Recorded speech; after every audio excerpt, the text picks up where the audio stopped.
What's up, Black people? What's going on? I'm Dr. Boyce Watkins from Your Black World and the Black Business School, and I want to say hello to everybody. I decided to take a little family trip. We're actually in Kentucky right now, and so I thought I'd take a second to say hi. You guys know I do my podcast every day, and so here we go. We're going to do our conversation today, but keep it 100, keep it black, and keep it honest. So Gabrielle Union. How many of you knew that Gabrielle Union was the host of America's Got Talent? If you didn't know that she was the new Nick Cannon, then let me know if you knew or didn't know. But anyway, Gabrielle Union is, she got this really cool gig with America's Got Talent, which is, I call it kind of the corny Negro gig, honestly, because it's like they pick these Black people that are non-threatening and very entertaining to host these shows. I think Terry Crews, the man who got grabbed by his mangina, and decided to join the Me Too movement. I think that he was one of the hosts, or he is still one of the hosts on one of those shows. And then Tiffany Haddish, they got her too. So it's kind of like they like to pick these like really friendly Negroes. But what's interesting is that Nick Cannon was a friendly Negro in disguise, to be honest with you, because Nick Cannon is he seems to be a real brother. He seems to really have a lot of Black in him. In fact, he has so much Black in him that I'm surprised he survived in Hollywood as long as he did. I'd be curious to know if he's got a family member in LA or something. Does anybody know Nick's background? Does Nick have like a relative, like a daddy or a mama that got him in entertainment? Because Nick Cannon is way too Black to be in Hollywood for more than 35 seconds without getting shot by the cops. Like, for real. Like, Nick Cannon does not belong in Hollywood. So, Nick, if you're watching, get your Black ass up out of there and come back to your people. That's where I think he is right now. I think that's where he's going. But I want to just reiterate and second that emotion. So anyway, here's what happened with Gabrielle Union. So Gabrielle Union, apparently the story is that Gabrielle got fired for basically speaking up about racism, that basically she had some racism on the job that she spoke up about, and they pretty much canned her for it, which kind of makes her like pretty much every other Black person, one of the rules about being Black and working with white people is that you can't bring up racism. And if you do, you better bring that shit up very politely. And if you don't, your ass will be sitting in the unemployment line. We know how it is. And that's why I tell you guys, you got to have your own business. If you don't have your own business, you're going to have some problems. So, if you're trying to be Black and make money, you can't, they ain't going to pay. White people ain't going to pay you for breaking their rules. They're not going to pay you for taking first place. Anyway, hit the thumbs up button. I'm going to read some of the story to you about Gabrielle Union. Please hit the thumbs up button and the notification bell. Very important. So here's what it says. According to Atlanta Black Star, one of my favorite Black news outlets out here, Atlanta Black Star says that Gabrielle Union has broken her by being fired from America's Got Talent after Variety ran a report that said she was let go for speaking out against racism. But the report goes into various instances where Union was either a victim of racism on the show or witnessed it. The actress was hired for the 14th season of the talent competition, which wrapped up in September. Let's see here. Citing anonymous show insiders, Variety reported that on 6 different occasions, Union was told that frequently changing her hairstyle on the show was too Black for the audience. Well, I mean, shit, where's the lie? That's not exactly a show that's built for like Black people. Don't get me wrong, Black people watch those shows, but and I'm not saying it's okay to do that. I'm just saying, like, that's why you'll never hear an announcement that says the new host for America's Got Talent is Dr. Boyce Watkins. Like, you'll never hear that. The reason you won't hear it is because I'm too Black. That's the thing. Sometimes we forget we live in a racist country. So when you run around behind white folks trying to beg them for jobs, you got to understand they're going to make the rules and they're going to control your ass. Now, you can fight against it if you want. That's great. But fighting is futile if you don't have a power base. And so the reason we talk about powernomics and stuff like that in terms of you owning assets and owning businesses and owning property and controlling your investments is because, when you are just simply chasing jobs and hoping that they are going to take care of you and let you make the rules at the same motherfucking time, that ain't how life works. Give me a yes or no if you understand what I'm saying. Just somebody confirm, validate what I'm saying, so I just know, so I can move forward. Let me see. I'm going to read Dorothea's comment. She says, Dr. Boyce, if I'm correct, Nick's family's from a humble background. He's a very humble individual at the church. Yeah, he is. He seems like a cool dude. I don't have no issues. I don't have any issues with Nick Cannon. I know I saw some of y'all mention his comment about white women. I like white women so much. I don't know about none. I don't know nothing about all that, but I think it's dangerous for a black man to run around with a lot of white women, because all she's got to do is make one accusation against you and your ass is fried. You be sitting up there looking like Bill Cosby up in a jail cell some damn where, for real. Like all a black man needs. Tell me, am I right? Tell me where the lie is. All a black man needs is to be accused of something by a white female, and he's going down. Like, you really think you live in these modern times in a colorblind society? You don't live in that. The only reason racism surprises you is because they convince you that it was gone. The only reason racism surprises you, and a lot of Hollywood Negroes get surprised. They're like, oh my God, I can't believe that they would fire me because I'm black and blah, blah, blah, blah, blah. Well, they pretty much told you every day in every single action, verbal and nonverbal, that they consider you to be a second-class citizen. Which part of that memo did you not receive? These white folks ain't trying to really treat you like you're one of them. They just don't. I'm not even mad about it. Like, once you accept it, it's like, okay, yeah, they go white people gonna be white, and whatever. We got to control our own stuff. But seriously, you get a lot of black folks. We're still addicted. We're smoking on the crack pipe of integration, and it doesn't mean integration can't work, but it means integration must come with equitable partnerships. You cannot integrate with anything or anyone if you do not have an appropriate base that holds you in place. If you don't know who you are, economically and psychologically, spiritually, etc., then you can't integrate properly, because you're not going to integrate. You're going to disintegrate. If you don't have a base, then you will disintegrate. Even from a chemical standpoint, if you mix two chemicals together and one of them has a strong base and the other one doesn't, then the one without the base is going to disintegrate into the other one, right? So basically what I'm saying to you guys is that we didn't have integration. We had disintegration. And then that's the problem. So anyway, let me read this. Please hit the thumbs up button. Hit the thumbs up button. We need you guys to do that. So she also spoke about when a white male contestant auditioned for the show by impersonating Beyonce, and he colored his hands black. She suggested to the producer, as well as an executive producer, that contestant be removed for racial insensitivity, but she was met with resistance.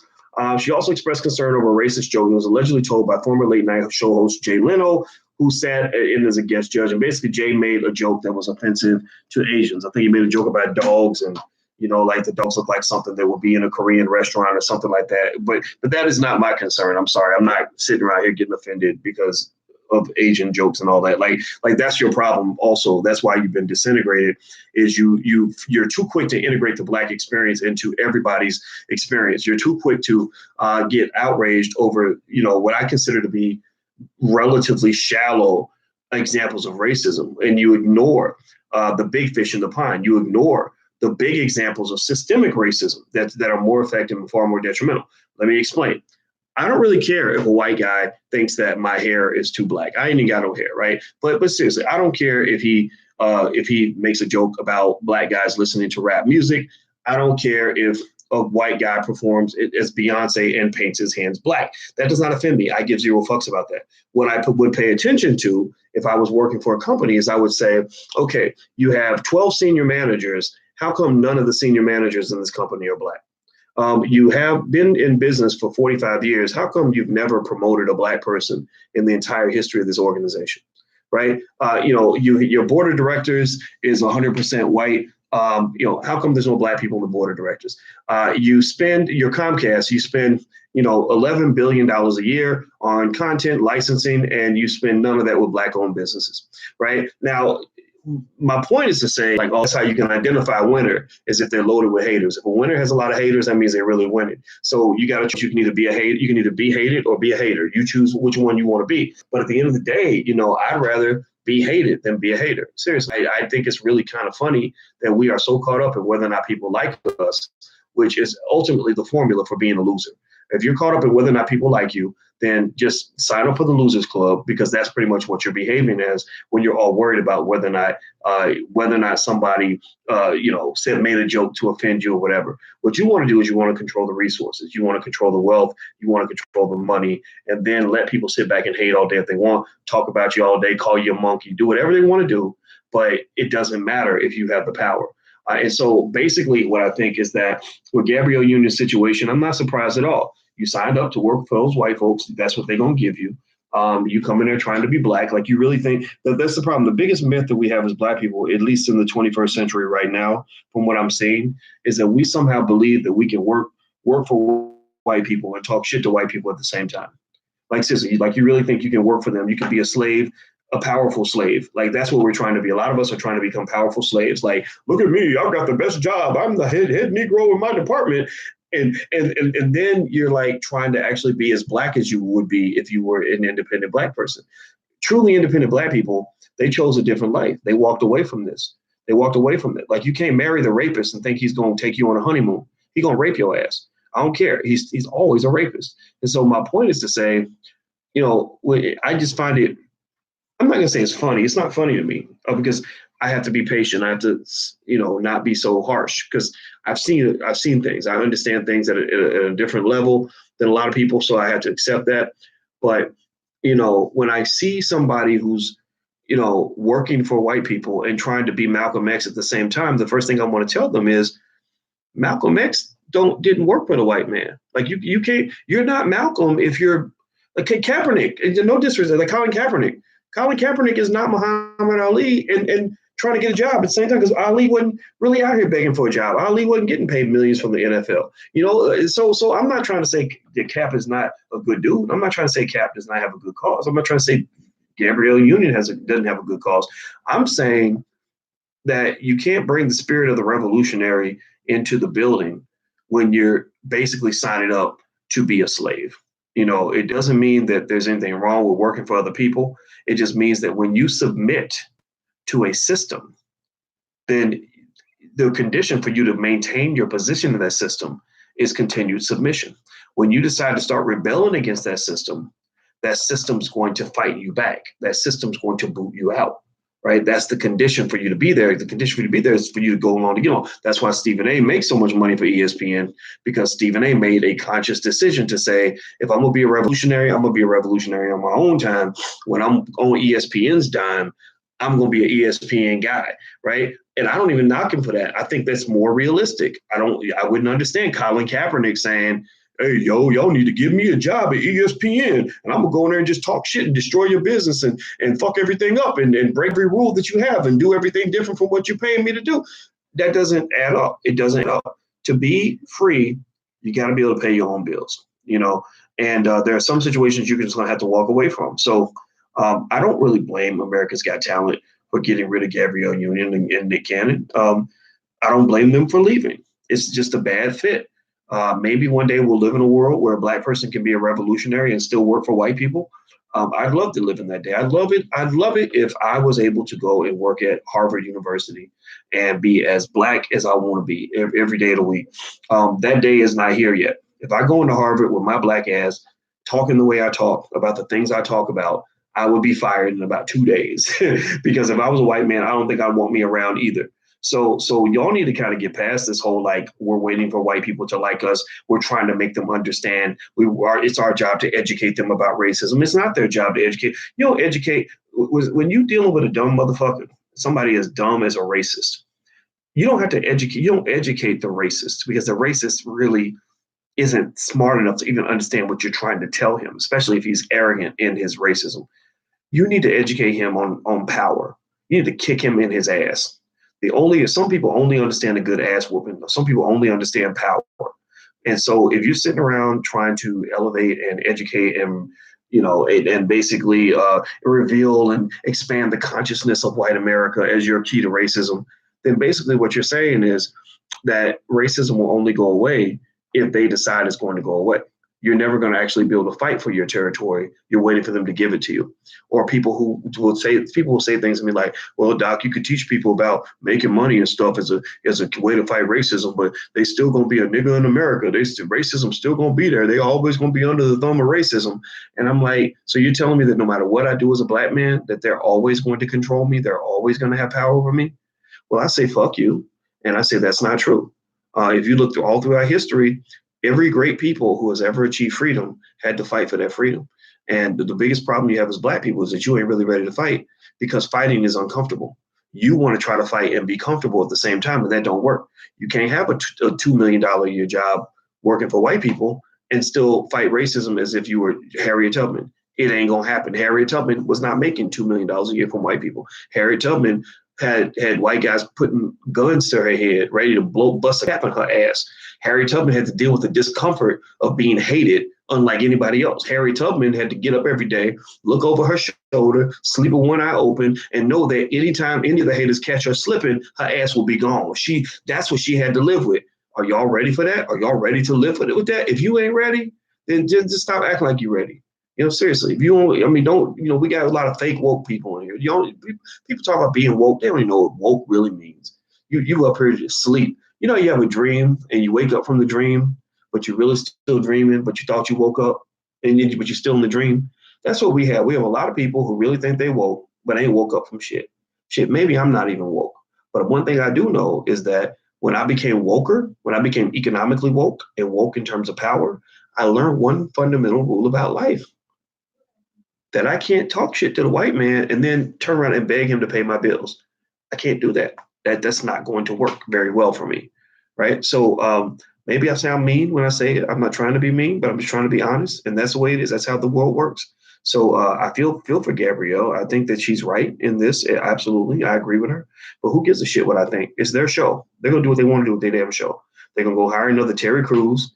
Run around. You look, Terry Crews gets it right. He trying to join the Me Too movement. Talking about he grabbed me by my vagina and it hurt and I want to cry. Right. Next thing you know, he got a show. He's hosting a show. Tiffany Haddish run around talking about how she want to get white men naked and suck their blah blah blahs or whatever. Right. Look at Tiffany. Tiffany's balling. Tiffany got the hottest thing in Hollywood. Oh, Tiffany, we love you, girl. We think you're the best. Right. Lizzo playing to the fat black woman stereotype. Right. She's the big modern Aunt Jemima. Lizzo. White women love Lizzo. Oh my God, Lizzo, you're so great. You need to perform at the Grammys and the Oscars. We love you. Right? There's a reward for that. There's a reward for Conan. And it's okay. It's like that's what people do. They playing their game and you got to play your game. Right? So I think that when I look at Gabrielle Union situation, I see somebody trying to play basketball on a football field. You can't play basketball on a football field. You look crazy. Right. So if you're trying to play the Black liberation game, then really play it. Playing it means being independent. Playing it means getting together with your celebrity friends and starting businesses. Playing it means, you're already a millionaire, Gabby. Call up your friends on the phone and say, let's start a production studio. Let's create a TV show.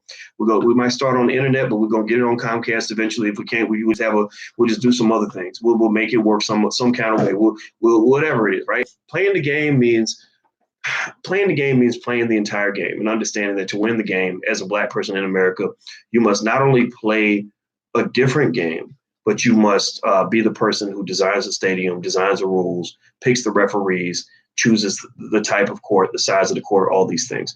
I don't know if we totally get that as Black people because there's too many of us still thinking that we can be militant and work for white people at the same time. It just don't kind of work like that. And I think you got to teach that to your kids. Some of y'all might work for white folks now, and it's cool. Maybe you keep your militancy off your job. I would be willing to bet if some of y'all work for UPS, you ain't running up in UPS talking that pro-Black shit like crazy, because they'll fire your ass, right? So you save it for later, right? You sneak and you watch my videos, right, in the job, and it's all good. I love you. I love every single one of y'all.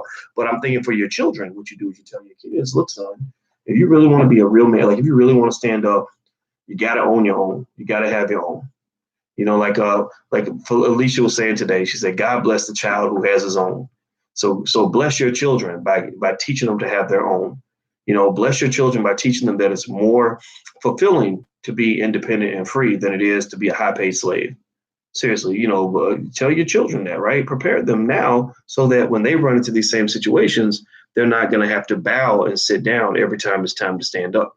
Right. Because what happens is you get in these situations like Gabby did with this job. And it's like either she had to sit down and take it or she had to stand up and get exited out the building.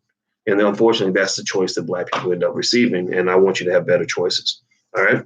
So do me a favor. Please hit the thumbs up button, hit the share button, hit the subscribe button. Also, please subscribe to Black Enough. Speaking of building your own, we built our own social media platform called Black Enough. It's a lot like Facebook, except it's blacker and better because there's better people on the platform. So you can go to blackenough.com. Here's how you spell it. Also, feel free to go to theblackbusinessschool.com if you want to learn financial literacy, stuff like that. We have programs for children. We're going to get to 100,000 students probably in the next 2 or 3 months. And our goal is to really make the community better and to prepare you to fight these battles. These are battles of the mind, so you must sharpen what's up here in order to win. So go to theblackbusinessschool.com, and also please hit the thumbs up button before you go. I'm about to bounce on out of here, guys. So you guys have a good day, and And I love you, and I will see you soon. Take care. Peace. Oh, was that the